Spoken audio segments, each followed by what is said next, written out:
अच्छा भाई, part number 2 continue करते हैं। जो हमने कल रात छोड़ दिया था। आ जाए बेटा। Rashid provided the following information, वही पुराना पेपर कर रहे हैं, वही वाला जो अक्टूबर नवंबर 20 वेरिएंट में, ठीक है। Rashid provided the following information at 31 दिसंबर।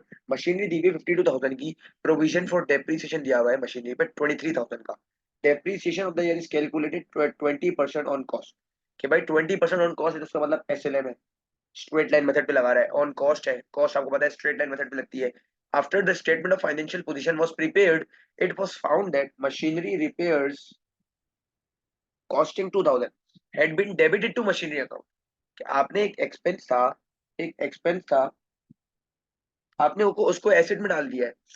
तो ऑब्वियस सी बात है, जो ये डेप्रीसिएशन चार्ज की होगी बेटा, ये ऑब्वियस सी बात है आपने वो 2000 इंक्लूड करके की होगी। सवाल क्या कह रहा है, सवाल देखते हैं बेटा।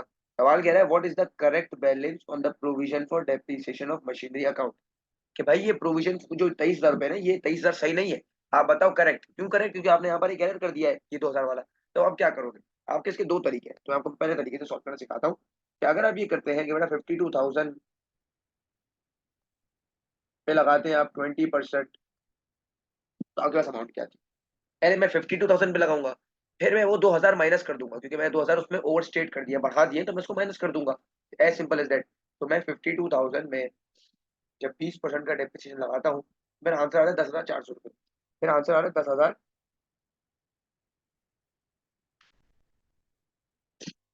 मेरा आंसर आ रहा है। अब मैं अगर 52,000 नहीं 50,000 से लगाऊं, तो 50,000 से अगर मैं आंसर लगाता हूँ, तो 50,000 at the rate 10%, which is 10,000 आएगा, आई गेस 10,000। तो आप ये देखें कि बेटा 10,400 आपकी डेप्रिसिएशन आपने चार्ज कर दी है। हालांकि आपको करनी थी 10,000 की, ठीक है। आपको करनी थी 10,000 की, आपने चार्ज कर दी है 10,400 की। इसका मतलब 400 से आपने बढ़ा दिए, 400 से अपनी डेप्रिसिएशन को आपने क्या कर दिया बेटा, बढ़ा दिया है। तो अब ये बोल रहा है कि भाई करेक्ट बैलेंस निकालो। तो करेक्ट बैलेंस निकालने के लिए आप क्या करेंगे, ऑब्वियस सी बात है सर, चाहिए 23,000 जो है ना, ये वाली जो अमाउंट है 23,000, उसमें से हम 400 रुपए के कर देंगे माइनस, क्योंकि 10,400 पे लगी हुई है, हमें लगानी है 10,000 पे, 400 से ज्यादा की हुई है। तो इसका मतलब अब सही करने के लिए मैं 400 से इसको कम कर दूंगा, तो ये अमाउंट मेरे पास आ जाएगी। एक सेकंड, 400 से कम कर दूंगा तो मेरे पास अमाउंट आ जाएगी। एक second,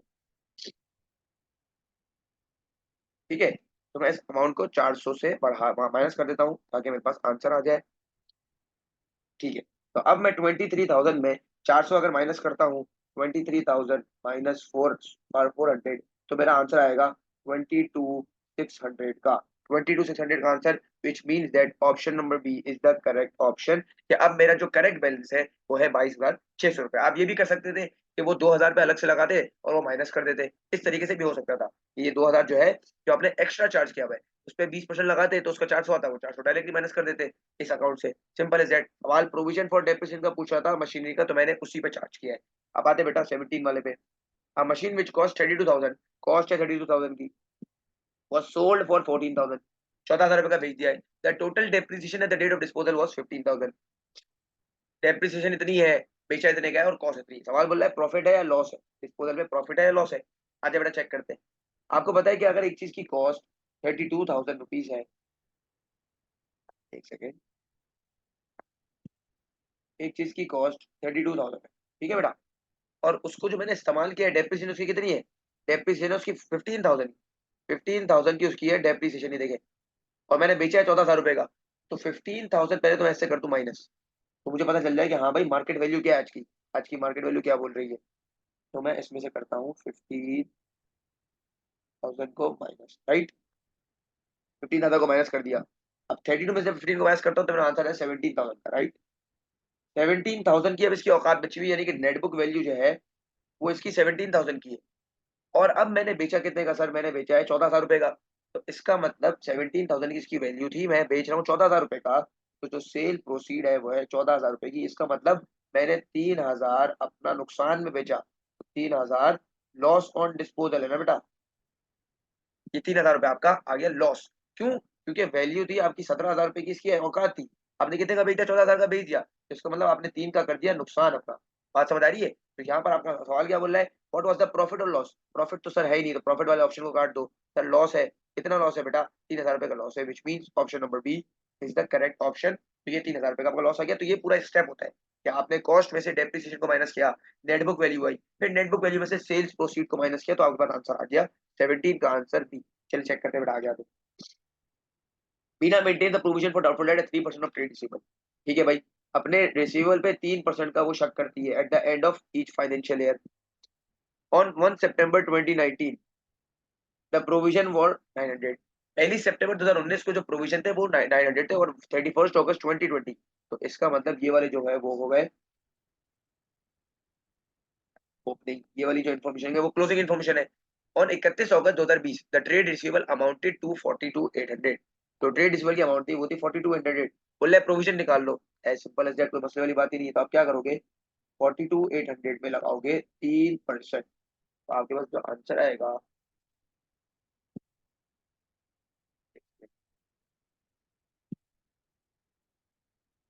42,800 multiply by 3%, right. 42,800 multiply by 3% which is 128, right. 1284 आपका आ रहा है आंसर, 1284 ये आपका आ रहा है इस साल का प्रोविजन। सवाल क्या बोल रहा है बेटा, सवाल बोल रहा है इंक्रीज हुआ डिक्रीज हुआ, चेक कर लेते हैं। सवाल बोल रहा है भाई ओपनिंग था 900, ये देखे बेटा ओपनिंग था 900, क्लोजिंग निकला है 1284, तो इसका मतलब ओपनिंग अगर 900 है और क्लोजिंग है 1284, तो इसका मतलब ये इंक्रीज हुआ है। इंक्रीज का मतलब मेरा फायदा तो नहीं है, नुकसान वाली बात है। कितना इंक्रीज हुआ है सर, इसमें से माइनस कर दूंगा 900, तो मेरे पास आंसर आ जाएगा 384 का मेरे पास इंक्रीज हुआ है। जब 384 का इंक्रीज होगा तो मैं अपनी जो है कनेक्टिंग एंट्री जो जर्नल एंट्री हो क्या बनाता हूँ भाई, इनकम स्टेटमेंट डेबिट 384 से, और provision for doubtful date credit 384 से, क्योंकि प्रोविजन की आपको पता है नेचर क्रेडिट नेचर होती है। इनकम स्टेटमेंट डेबिट करता हूँ क्योंकि ये एक्सपेंस है मेरा, तो इसका मतलब इसका आंसर जो होगा, ये बोल रहा है what journal entry would be ना मेक, तो income statement debit provision for doubtful date credit, amount कितनी है बेटा, 384 वाली अमाउंट है, 1284 वाली अमाउंट जो है, ये वाली अमाउंट जो है वो कैंसिल कर देंगे, ये वाला अमाउंट तो हमारा आंसर ही नहीं आ रहा। बात समझ आ रही है, ये तो क्लोजिंग प्रोविजन है, हमें तो यहाँ पर इंक्रीज डिक्रीज का पूछ रहा है। तो this means that option number A is the correct option. तो हमने यहाँ पर ये मसला हल कर दिया। अब आते हैं बेटा आगे। Nirmal sell two products, product G and H. Nirmal दो प्रोडक्ट बेचता है, एक product G and product H. The following information is available about his inventory at the end of financial year. ठीक है भाई, साल के एंड की इन्फॉर्मेशन आपके पास गिवन है। सवाल क्या बोल रहा है आपको,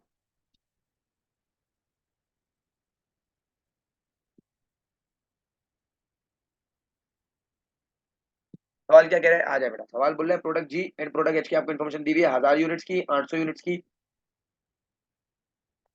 1000 यूनिट्स की, and then 800 units, and then इसकी कॉस्ट है और इसकी कॉस्ट है और इसकी एनआरवी, नेट रियलाइजेबल वैल्यू आपको पता है, मैंने बताया था बेटा, ये इसकी एनआरवी दी है, एनआरवी।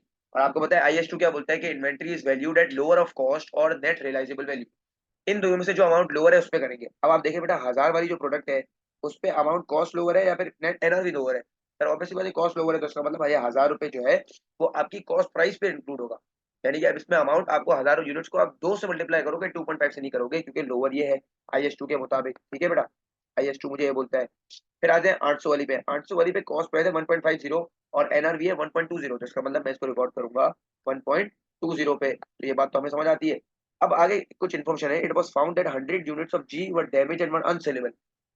ये 100 यूनिट्स तो थे जो जी के, वो डैमेज हो गए और वो बंदा सेल ही नहीं कर पाया, तो इसका मतलब अब ये 100 के जो ये यूनिट्स हैं, ये जो 100 यूनिट्स हैं वो जी के हैं, तो अब जी के यूनिट्स 1000 नहीं है, अब जे की यूनिट्स हो गए 900 रुपए, मतलब 200 यूनिट्स हो गए।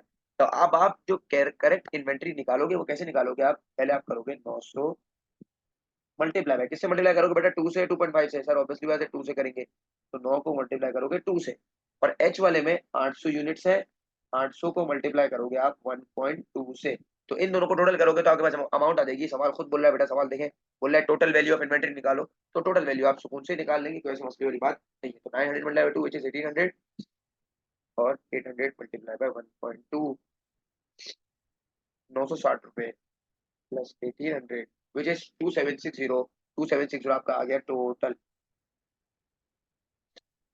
2760 आपका आ गया टोटल।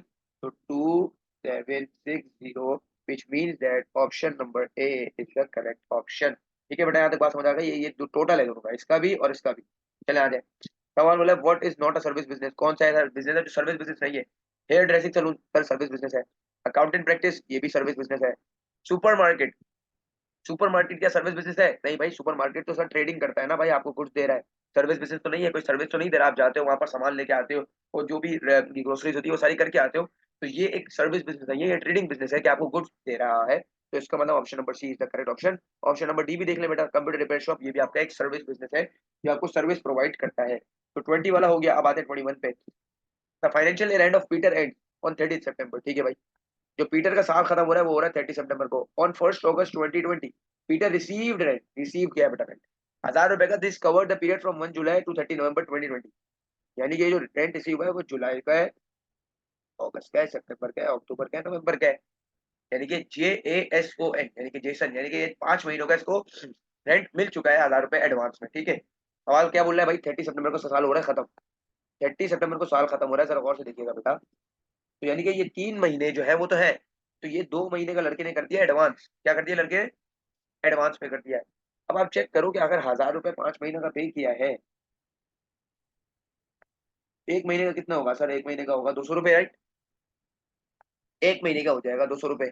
1000 रुपए डिवाइडेड बाई 5 के तो आपके पास आ गया 200 रुपए। 200 रुपए आपका आ गया 1 महीने। अब एडवांस कितना पे किया उसने? 200 को कर दोगे multiply by 2, right?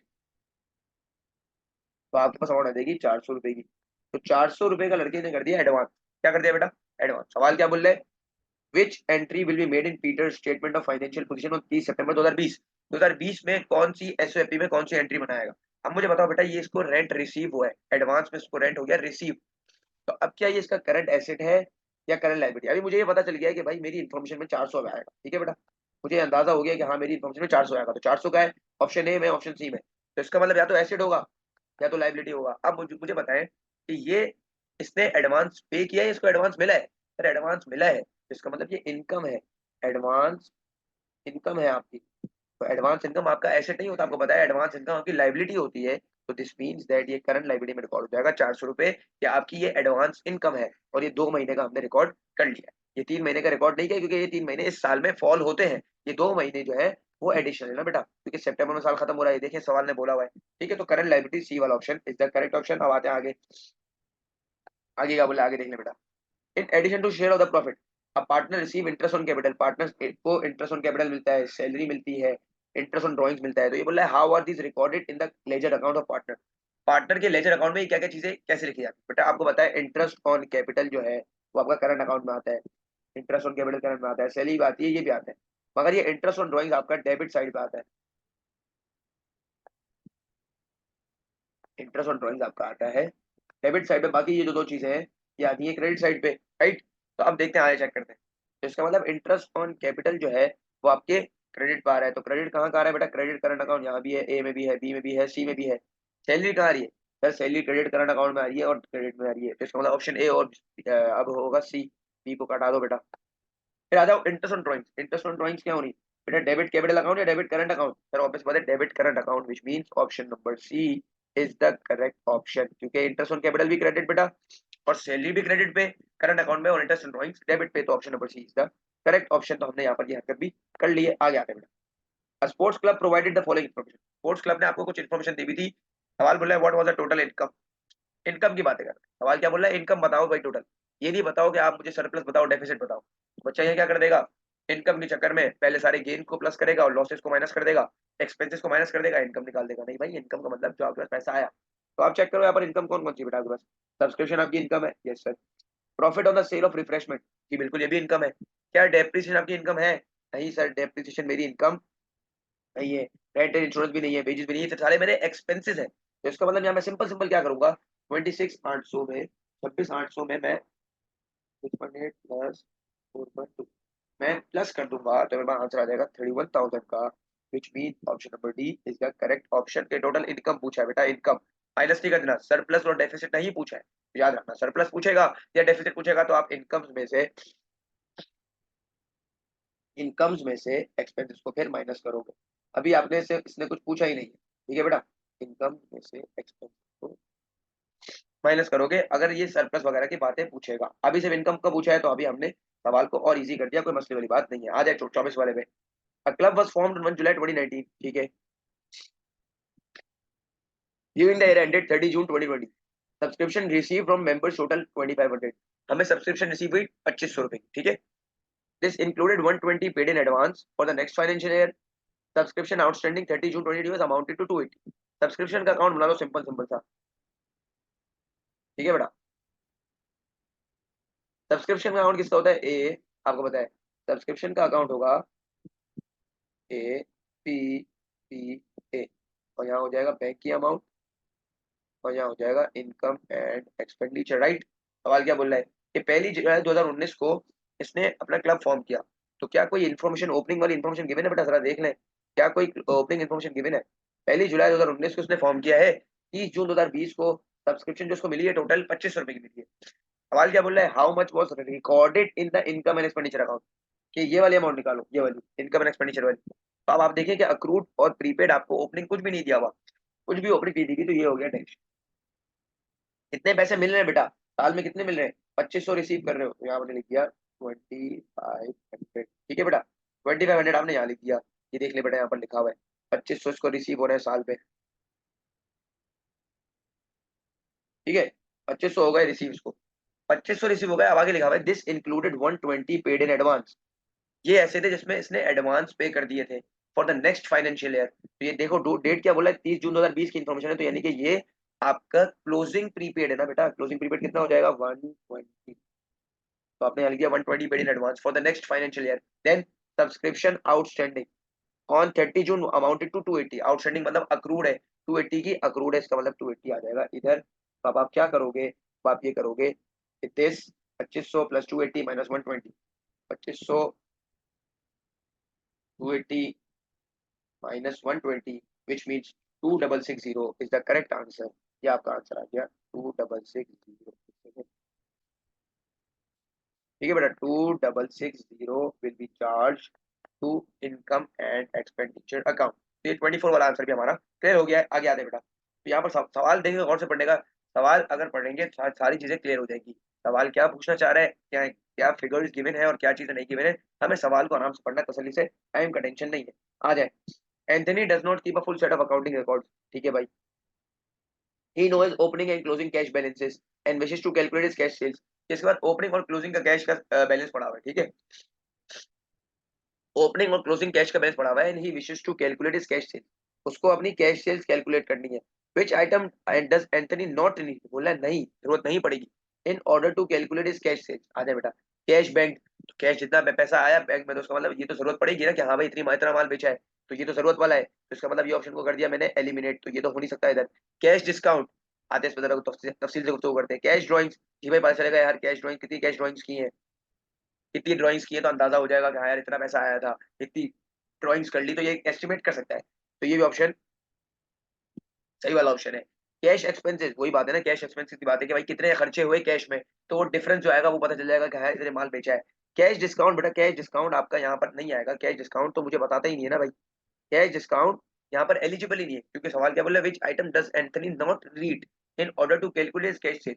Cash sale में क्या हो रहा है कि हाथों हाथ आ रहा है, मतलब पैसे आया और उसने हाथों हाथ कैश पेमेंट कर दी, तो डिस्काउंट की तो यहाँ बात हुई नहीं ना, डिस्काउंट के लिए तो वो एलिजिबल ही नहीं हुआ। तो डिस्काउंट की बात तो बाद में होगी ना, जब वो क्रेडिट पे खरीदेगा। तो यहाँ पर तो हमारा सवाल देखें, सवाल बोल रहा है कैश सेल है बेटा। सवाल की वर्डिंग में पकड़ा तो आप चीजें आराम से सुकून से ग्रेस्प कर पाओगे। तो आपको यहाँ पर कैश सेल्स की बात की, तो कैश सेल्स में कैश डिस्काउंट की बात ही नहीं आती। तो which mean that option number B is the correct option. Cash discount कब होगा? जब माल आप बेचोगे उधार पे, ठीक है बेटा। अब आगे आते हैं।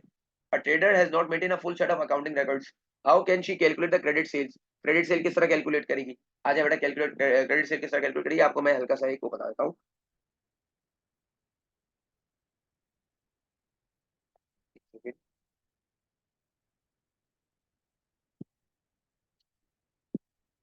एसएलसीए का अकाउंट बनाना बेटा, एसएलसीए का अकाउंट चेक कर लें, हो जाएगा एसएलसीए। सवाल बोल रहा है क्रेडिट सेल निकालनी है, तो क्रेडिट सेल आपको पता है यहाँ होती है बेटा।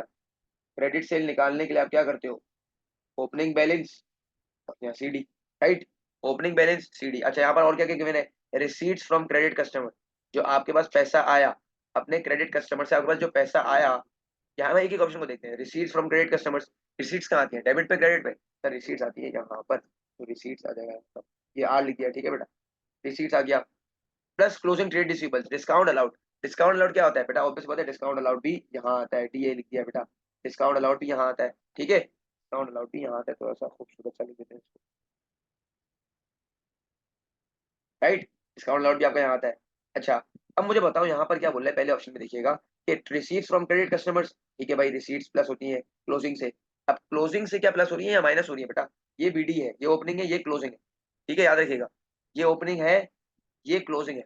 तो अब मुझे एक बात बताएं बेटा कि अगर आपका बीडी इधर है तो सीडी इधर है, ठीक है, और रिसीट्स इधर है, डिस्काउंट अलाउड इधर है, तो इसका मतलब ये बीडी में से ये चीजें प्लस होंगी। ये बीडी, अच्छा मैंने बीडी गलत तो नहीं किया? ओहो, बीडी गलत किया मैंने, बीडी इधर आता है, सो सॉरी भाई, एक सेकंड रुकिएगा, सीडी, राइट, हाँ एसएलसी है ना बेटा, ठीक है, आपका रिसीवेबल का अकाउंट है तो बीडी इधर आएगा, ठीक है, यानी कि आप क्या करोगे, रिसीट्स फ्रॉम क्रेडिट कस्टमर, सुनना बेटा, रिसीट्स फ्रॉम क्रेडिट कस्टमर्स का है वो, receipts from credit customers plus closing trade receivable, ठीक है, लेस डिस्काउंट अलाउड, नहीं नहीं भाई, डिस्काउंट अलाउड भी प्लस होता है, तो डिस्काउंट अलाउड माइनस नहीं होगा, यानी कि ऑप्शन को कर दिया एलिमिनेट। फिर receipts from credit customers minus closing trade receivables, minus तो हो नहीं रहे, प्लस हो रहे हैं बेटा, ये दोनों आपस में प्लस होते हैं, देख लो, ठीक है, तो इसका मतलब ये ऑप्शन भी सही नहीं है, ये भी सही नहीं है।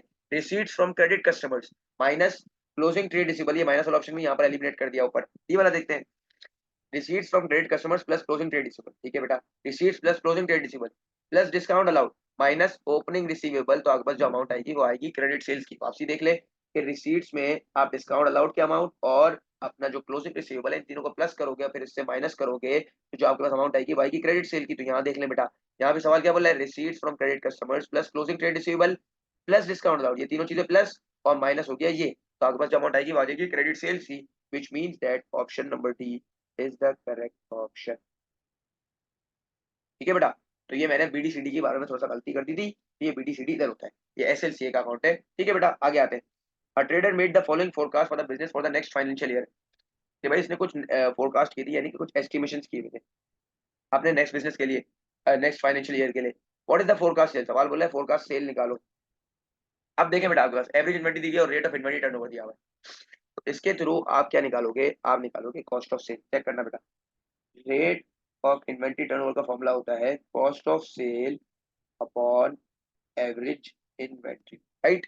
तो आपके पास कॉस्ट ऑफ सेल नहीं है, सवाल बोल रहा है सेल्स फाइंड करो भाई, कैसे फाइंड करूंगा सेल्स, तो मुझे पहले कॉस्ट ऑफ सेल फाइंड करनी पड़ेगी, फिर उसमें मार्कअप लगा दूंगा, तो सिंपल से सिंपल गेम हो जाएगा। तो आ जाए बेटा, आपके पास रेट ऑफ इन्वेंट्री टर्नओवर है 6 times, right, cost of sale नहीं तो उसको ले लो एक्स, एवरेज इन्वेंट्री कितनी है बेटा 80,000 की, ये देखें, ये लिखा हुआ, ठीक है, 80,000 की एवरेज इन्वेंट्री आपके पास गिवन है, तो 80,000 में आप 6 मल्टीप्लाई कर दोगे तो आपके पास आ जाएगा, ये वहां जाएगा ना बेटा, मल्टीप्लाई हो जाएगा, तो आपके पास जो आंसर आएगा वो आएगा 4,80,000, राइट, 4,80,000 रुपए, 4,80,000 रुपए आ गया मेरा कॉस्ट ऑफ सेल, मेरी कॉस्ट ऑफ सेल जो आ गई वो आ गई 4,80,000 रुपए। अब मुझे मार्कअप चाहिए, तो मार्कअप मैं किस तरह कैलकुलेट करूंगा बेटा, आपको पता है कि मार्कअप निकालने के लिए इसके एक तरीके कार होते हैं, मैंने आपको 2-3 तरीके सिखाए थे, आप उस पर भी लगा सकते हैं डायरेक्ट जीपी वगैरह पे। मैंने आपको उसका दूसरा तरीका सिखाया था कि बेटा अगर मार्कअप 25% है तो आपकी जो सेल्स होगी वो होगी 125% की, राइट। तो आपकी जो कॉस्ट हमेशा होती है वो होती है 100% की, और कॉस्ट की जो अमाउंट है वो आप निकाल चुके हो वो है 4,80,000।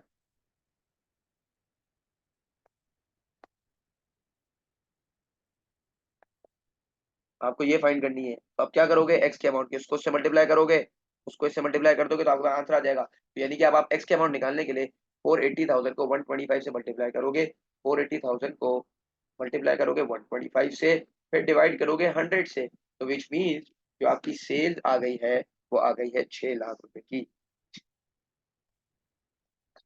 6 लाख रुपए की आपकी आ गई सेल, ठीक है, 6 लाख रुपए आपकी फोरकास्ट सेल आ गई। सवाल ने बोला भाई सेल्स निकालो, हमने सेल्स निकाल के दे दी, which means that option number D is the correct option, ये इसकी पूरी वर्किंग है जो मैंने यहाँ पर करके दे दी है। अब आते हैं बेटा आगे 28, a company provided the following information about its current ratio, current ratio आपको पता है क्या होता है, current asset upon current liabilities वाला जो रेशो होता है, current asset upon current liabilities जो आपकी लिक्विडिटी बताता है।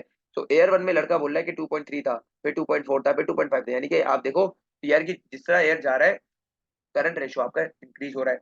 बोला what would explain the changes in ratio, क्या चेंजेस हो सकते हैं, सर ऑब्वियसली बात है जब भी करंट, बेटा याद रखना जब भी करंट रेशियो बढ़ेगा तो इसका मतलब करंट एसेट बढ़ रहा होगा, या तो करंट लायबिलिटीज गिर रहे होंगे। ये कब इंक्रीज हो रहा होगा, जब आपके करंट एसेट्स बढ़ रहे होंगे, रिसीवेबल्स बढ़ गए, ठीक है, आपके बैंक की अमाउंट बढ़ गई और करंट लायबिलिटी आपकी डिक्रीज हो रही होगी, तब ये करंट रेशियो आपका जो है इंक्रीज हो रहा होगा, क्योंकि न्यूमरेटर में फर्क होगा तो अच्छा हो जाएगा। अब आते हैं पहले, देखें तो पहला क्या बोल रहा है, what would explain the changes in the ratio. ठीक है, इन्वेंट्री इज डिक्रीजिंग, अगर इन्वेंट्री डिक्रीज होगी तो करंट रेशियो डिक्लाइन होगा, यहाँ तो बढ़ रहा है, तो ये बात तो हो ही नहीं सकती, इस ऑप्शन को कर दिया मैंने एलिमिनेट। इंक्रीज होता तो हाँ सोचता फिर।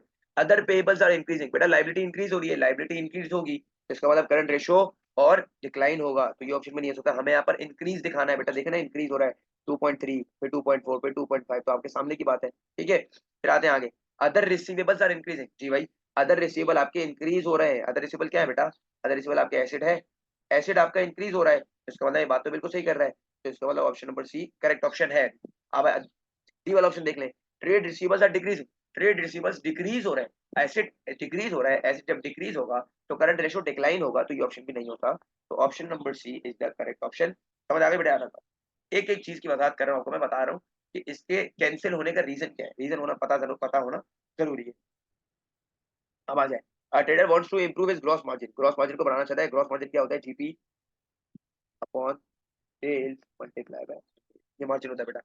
बोल रहा है इसको इंप्रूव करना है तो किस तरह कर सके, रिड्यूस एडमिनिस्ट्रेटिव एक्सपेंस, बेटा एक्सपेंस की तो बात नहीं कर रहा, एक्सपेंस तो जीबी के बाद की बात, बाद में आते हैं ना इनकम स्टेटमेंट में, तो एक्सपेंस तो बहुत बाद में आएगा, तो ये भी एक्सपेंस का तो इससे ताल्लुक नहीं है, इसका सारा ऊपर वाले से ताल्लुक है, सेल से ताल्लुक है और कॉस्ट ऑफ सेल से ताल्लुक है, तो यहाँ पर इसका एक्सपेंसेस से ताल्लुक नहीं है, तो इसको मैंने कर दिया डिक्लाइन।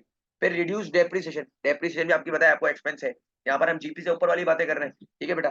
फिर reduce rate of cash discount allowed, reduce rate of cash discount, क्या कैश डिस्काउंट में अलाउ अगर करता हूँ, और सुनिएगा बेटा, अगर मैं कैश डिस्काउंट अलाउ करता हूँ तो इसका मतलब क्या है, सर ये भी एक्सपेंस है, ये भी एक्सपेंस है, तो यहाँ पर भी ये भी नहीं आएगा, तो ऑटोमेटिकली ऑप्शन नंबर डी बच गया। मगर ऑप्शन नंबर डी देखें क्या है, reduce rate of trade discount allowed, हाँ भाई अगर मैं ट्रेड डिस्काउंट जो अलाउ कर रहा हूँ वो अगर कम कर दूंगा, वो अगर कम कर दूंगा तो मेरी सेल्स बढ़ेगी, सेल्स बढ़ेगी तो जीपी मार्जिन भी इंक्रीज हो जाएगा, तो इसका मतलब option number D is the correct option. ठीक है बेटा, यहाँ पर 29 में आंसर डी है, 29 D, option number D is the correct option. के ट्रेड डिस्काउंट की बात करेगा, कैश डिस्काउंट क्यों नहीं था, क्योंकि ये आपका एक्सपेंस है और एक्सपेंस जीबी के बाद आता है, सिंपल इज दैट। अब आते हैं आगे 30 वाले पे, Misha provided the following information for her first year of trading, Misha ने कुछ इन्फॉर्मेशन दी आपको पहले साल की ट्रेडिंग की, पहले साल क्या दी सर चेक कर लेते हैं। सेल्स दी हुई आपको 1000 यूनिट्स एट $10 ईच, नहीं भाई कॉस्ट ऑफ सेल आपको दी हुई है 4 लाख 4500, ग्रॉस प्रॉफिट दिया हुआ है 5500।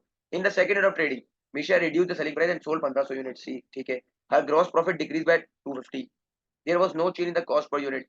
बोल रहा है भाई सेकंड ईयर में आप जो है वो चीजें थोड़ी चेंज हो गई, तो आप सेकंड ईयर के हिसाब से बताओ और सेकंड ईयर की सेल्स की वैल्यू बताओ। आते हैं बेटा चेक करते हैं, अगर ये बोल रहा है कि कॉस्ट पे कोई इसका वो नहीं है, कॉस्ट पे कोई फर्क नहीं है, तो आप क्या करोगे, sales less cost of sale is equals to GP, right, ये होगी, ये इसका पूरा आंसर, ये इसकी एक फॉर्मेट जो है, फॉर्मेट मुझे ये बोलता है। आ जाए चेक कर दे बेटा, सेल जो है वो सेल्स कितनी होगी, सेल्स तो हमें फाइंड करने बोला है, तो सेल्स को रख दो एक्स, ठीक है। कॉस्ट ऑफ सेल बोल रहा है, कॉस्ट पे कोई चेंज नहीं है, कितनी कॉस्ट है बेटा 4.50 ईच, कितने यूनिट्स पर बेचे 1500 के, तो आप क्या करोगे 1500 मल्टीप्लाई बाय 4.5, तो आपके पास आ जाएगी कॉस्ट, ये भाई हाँ कॉस्ट कितनी बढ़िया में, तो 15 बेटा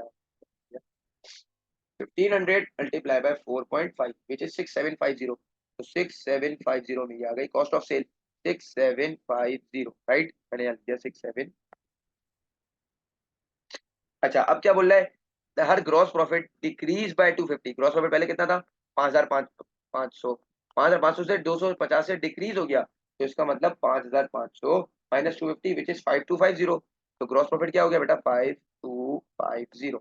एक्स निकालने के लिए क्या करोगे, एक्स निकालने के लिए माइनस से वहां देखिए प्लस कर दोगे, यानी कि इन दोनों अमाउंट को प्लस कर दोगे, आपको ये इक्वेशन तो फाइंड करनी आती है, X minus 6750 is equal to 5250, ये माइनस को वहां भेजोगे आपको पता है प्लस हो जाएगा, इन दोनों को प्लस कर दोगे, तो आप 67 प्लस 6750 करो, तो आपका आंसर आ जाएगा 5950 plus 5250 which is 12,000 and which means that option number C is the correct option, क्या आपका आंसर आ गया 12,000 रुपीज का। तो ये बेटा यहाँ तक हमें बात आ गई समझ,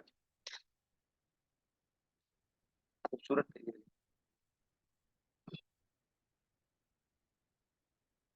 ठीक है आगे आते हैं, आगे क्या कह रहे हैं, आगे आते हैं, AB and CD Limited both started business on 1 January 2019 with an ordinary share capital of 1 lakh, neither company had any debentures और लोन, कि भाई दोनों के पास ना तो डिबेंचर्स थे ना तो लोन थे, ठीक है। Both company same profit, profit same था भाई, प्रॉफिट सेम था 2019 में। दोनों के पास कैपिटल 1 लाख रुपए का था। Neither company had any debentures और लोन किसी के पास नहीं थे, एबीसीडी दोनों के पास। वो only AB limited paid a dividend, only AB ने डिविडेंड पे किया है। The return on capital employed was calculating using using closing capital employed, ठीक है, which statement about AB limited ROCE is compared correct when compared to the CD limited. ये कह रहा है कि यार एबी लिमिटेड ने डिविडेंड पे किया है, बाकी उसने डिविडेंड पे नहीं किया है। आपको पता है जब बेटा डिविडेंड पे करेगा तो इसका क्लोजिंग कैपिटल हो जाएगा कम, इसका क्लोजिंग कैपिटल क्या हो जाएगा, कम हो जाएगा। अब सवाल क्या बोल रहा है, पहला सवाल देखते हैं। It is higher because the dividend reduced retain earning. कि डिविडेंड जो है, सुनना गौर से, डिविडेंड जो है वो मेरी रिटेन अर्निंग को, मेरी रिटेन अर्निंग को जो डिविडेंड है मेरा, रिटेन अर्निंग, जो मेरी रिटेन अर्निंग है उसमें से डिविडेंड हो जाता है माइनस, तो मेरी रिटेन अर्निंग को करता है रिड्यूस। ये बात तो सही कर रहा है। जब रिटेन अर्निंग रिड्यूस हो गई तो मेरा जो रोस है क्या वो बढ़ेगा या कम होगा? जी भाई, क्या मेरा रोस बढ़ेगा? रोस का फॉर्मूला आपको पता है, रोस का फॉर्मूला क्या होता है, return on capital employed is equal to net profit before interest upon capital employed multiply by 100। तो ये बोल रहा है कि यार कैपिटल एम्प्लॉयड जो है इट इज हायर, क्या आपका हायर इसलिए होगा क्योंकि डिविडेंड जो है वो आपकी अर्निंग्स को रिड्यूस कर रहा है। जब डिविडेंड अर्निंग्स को रिड्यूस कर रहा है तो कैपिटल भी रिड्यूस हो रहा है। तो कैपिटल जब रिड्यूस होगा तो इसका मतलब क्या है कि आप ये देखें, कैपिटल जब रिड्यूस होगा, कैपिटल जब आपका न्यूमरेटर जब डिक्लाइन में जाएगा तो इसका मतलब रोज तो आपका बढ़ेगा। तो यानी कि ये इसने बात बिल्कुल सही की ना, हायर की बात की। देखिए बेटा हायर लिखा हुआ है, ठीक है। आ जाए दूसरी वाली पे, it is lower because the dividend reduce capital employed. Dividend it is lower, lower तो नहीं होगा, हाँ वो बात सही है कि डिविडेंड जो है वो कैपिटल एम्प्लॉयड को रिड्यूस कर देता है, मगर लोअर नहीं होगा, हायर होगा। बिकॉज अगर आपको पता है डिनोमिनेटर गिरेगा तो ओवरऑल उसका आंसर बढ़ता है, ये आपको ये फर्क पता है, तो इसका मतलब ऑप्शन ए सही लग रहा है। फिर आते हैं सी डी पे, it is lower because the dividend reduce the profit for the year. Lower नहीं होगा, हाँ ये तो बात सही है कि हाँ भाई ये तो प्रॉफिट को डिक्रीज करता है मगर लोअर नहीं होगा। It is the same as that, same तो हो नहीं सकता है भाई क्योंकि डिविडेंड उसने पे किया है, तो इसका मतलब option number A is the correct option, ठीक है बेटा। तो it is higher because the dividend reduce the retain earning, dividend जो है, रिटेन अर्निंग जो है वो डिविडेंड को रिड्यूस कर देता है। दैट इज व्हाई मेरा आरओसी का आंसर प्लस में चला जाएगा ना, ये और बढ़ जाएगा, ठीक है। 32 पे आते हैं, which interested party uses the financial statement of a business to assess the current performance and plan for future activities। कौन इंटरेस्टेड पार्टी है जो भाई फाइनेंशियल स्टेटमेंट को देखेगी और चेक करेगी कि आगे क्या करना है? कौन करेगा बेटा? बैंक्स करेगी, एम्प्लॉयज करेगी, गवर्नमेंट करेगा, मैनेजर्स करेगा?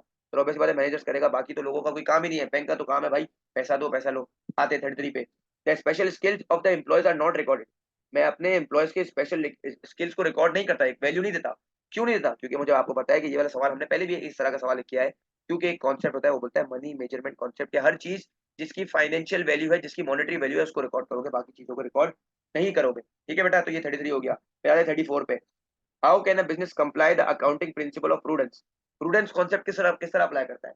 प्रूडेंस कॉन्सेप्ट क्या बोलता है कि भाई अपने एसेट को ओवरस्टेट ना करो, अपने एसेट को ओवरस्टेट ना करो और लाइबिलिटीज को अंडरस्टेट ना करो। ये ऑप्शन आपको देखें बिल्कुल सही लग रहा है कि लॉसेस को अंडरस्टेट ना करो और एसेट को ओवरस्टेट ना करो, तो इसका मतलब option number B is the correct option, ठीक है बेटा। 85 पे आते हैं, what is not M, not N M, M नहीं है इंटरनेशनल अकाउंटिंग स्टैंडर्ड्स का, आईएएस का। कौन क्या एम नहीं है? आप पहले देख लो कि एम क्या क्या है, पहला देख ले बेटा।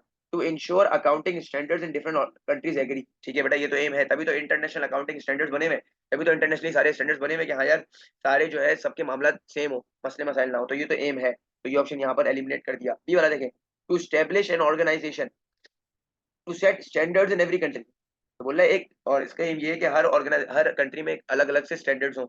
हर कंट्री में अलग अलग से स्टैंडर्ड तो नहीं होंगे ना, हर कंट्री के स्टैंडर्ड्स जो है वो सेम होंगे कि हम देखें कंपेयर करें तो हमें समझ आए कि हाँ इसने ये किया है। तो ऑप्शन भी सही है, ठीक है। अब आते सी वाले पे, to make it easier to compare company financial statement, ठीक है भाई ये बात भी सही है कि कंपैरिजन में आसानी हो जाए, तो ये बात भी सही कर रहा है। अभी हमें नॉट वाली बात ढूंढनी है, तो ये बात भी सही थी, ये बात भी सही थी, और बी वाली बात जो है वो गलत कर रहा था, ठीक है, यानी कि वो नॉट वाली उसमें क्राइटेरिया में फॉलो हो रही थी। डी वाली देख ले, to reduce the variety of accounting practices worldwide. To reduce the variety की भाई देखिए यार वो अलग तरीके से अकाउंटिंग कर रहा है, ये अलग तरीके से अकाउंटिंग कर रहा है, तो उसने एक स्टैंडर्ड दे दिया कि भाई इस स्टैंडर्ड के हिसाब से चलो, तो ये भी बिल्कुल सही बात कर रहा है। तो ये ऑप्शन भी आपने एलिमिनेट कर दिया, which mean that option number B is the correct option, कि भाई हर जगह ऑर्गेनाइजेशन सेटअप नहीं करे कि हाँ भाई हर कंट्री के अलग स्टैंडर्ड्स होंगे, नहीं ऐसा नहीं होगा। इंटरनेशनली हो रहा है ना बेटा, इंटरनेशनली, वर्ल्ड वाइड। सही है भाई, तो ये हमारा पेपर जो हो गया खत्म हो गया है, इसको मैं इंशाल्लाह अपलोड कर दूंगा। मिलते हैं इसी अपने बन के साथ, दुआ में याद रखिएगा। अस्सलाम वालेकुम।